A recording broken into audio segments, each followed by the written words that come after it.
Alors c'est parti pour la deuxième mi-temps de cette belle journée. Qui était là ce matin? Ah quand même, vous êtes restés. Vous avez raison parce que c'est une belle deuxième mi-temps qui s'annonce. Pour rappel, hein, ce matin, on a quand même bien rebrossé un peu le panorama de ce qu'est le sport, de ce qu'est le sport business, du lien entre les sportifs et le sport business, avec 3 magnifiques témoignages hein, de grands sportifs, mais aussi toute une matinée autour de finalement cette progression vers de la pratique à l'économie.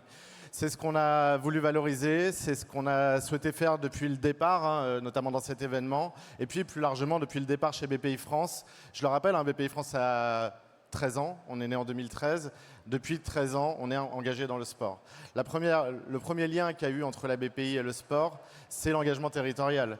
On est 4000 chez BPI France, 2000 personnes dispatchées dans l'ensemble des territoires, sur 50 implantations, avec 90% de nos clients qui sont dans les territoires. Il était naturel pour nous de trouver finalement le lieu, le lien, l'endroit qui allait fédérer l'ensemble des écosystèmes locaux. Et les clubs de sport nous ont paru très vite être le bon levier. Et c'est pour ça qu'on a décidé de soutenir les différents clubs des territoires. 35 clubs hein, cette année qui sont accompagnés par BPI France, financièrement un petit peu, mais surtout beaucoup en termes d'apport en réseau, en développement des espaces partenaires, en lien entre nos clients, les PME et ETI qu'on accompagne et les partenaires du club. Et puis tout ça nous a amené à une nouvelle réflexion qui a été de se dire, mais en fait chez BPI, vous savez qu'on est aussi la banque de l'Inno, on finance une grande partie des startups françaises et dans ces startups accompagnées par BPI France, dont pas mal sont là aujourd'hui, il y en a beaucoup qui tournent autour de l'économie du sport et qui tournent autour de ce qu'on appelle la sport tech.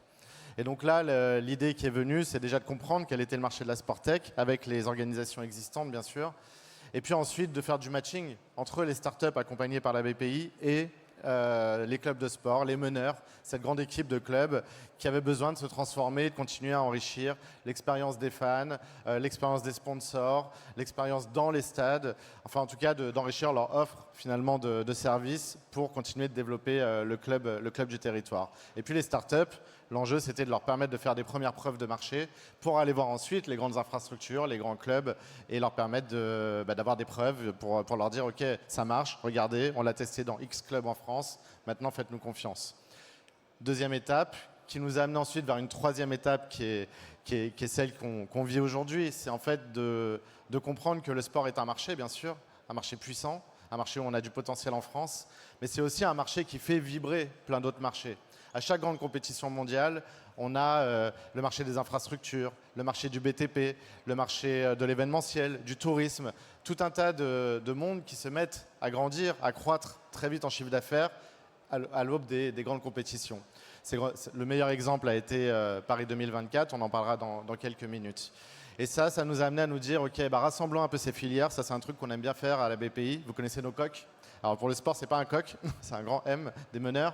Mais on aime essayer de rassembler celles et ceux qui travaillent dans la même direction pour leur permettre d'aller plus vite, plus fort, plus loin et de créer des champions et des championnes français. Et c'est ce qu'on a fait avec Sport Définition. D'abord, il y a 3 ans, pour écrire ce que pouvait être la définition de l'économie du sport de manière un peu plus diversifiée que le sport en soi. Puis ensuite, pour créer une équipe qui allait aller chasser les grandes compétitions mondiales. On a été à Los Angeles, on a été au Maroc. On va bien sûr aller en France sur les grandes compétitions qui nous attendent, mais y aller à plusieurs, y aller plus fort, que les grands amènent les petits, créer des GL Events, créer des grandes entreprises qui vont faire notre fierté et qui vont nous permettre de rayonner dans le monde et de développer notre économie. Je le rappelle, hein, l'économie du sport, c'est 70 milliards d'euros, ce sera 100 milliards d'euros dans quelques années, une croissance très forte, 3 points de PIB en France sur l'économie du sport, de la manière dont on la voit. Et ça, c'est la thèse qu'on a écrite, qu'on a présentée aussi au monde de l'investissement, du financement.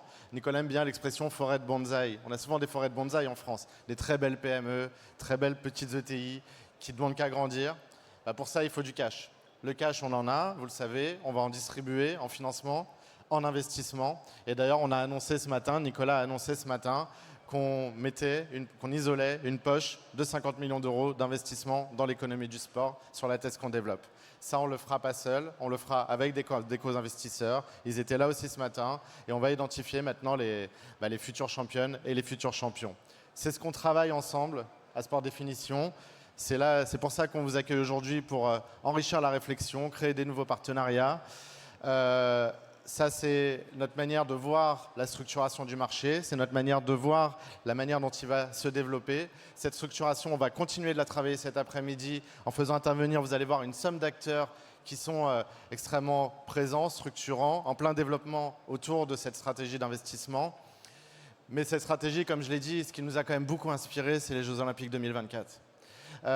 Ces JO, ils ont été une démonstration exceptionnelle de la puissance d'organisation française, de notre qualité d'organisation. On le disait encore ce matin, je crois que beaucoup de pays nous envient sur cette qualité d'organisation. On a mis un beau challenge, je pense, aux JO de Los Angeles. Et donc, cette qualité, elle a amené à réfléchir à cette thèse, elle a amené à réfléchir à la manière dont les organisateurs avaient travaillé avec une multitude d'entreprises, de PME, de TI, de petites entreprises aussi.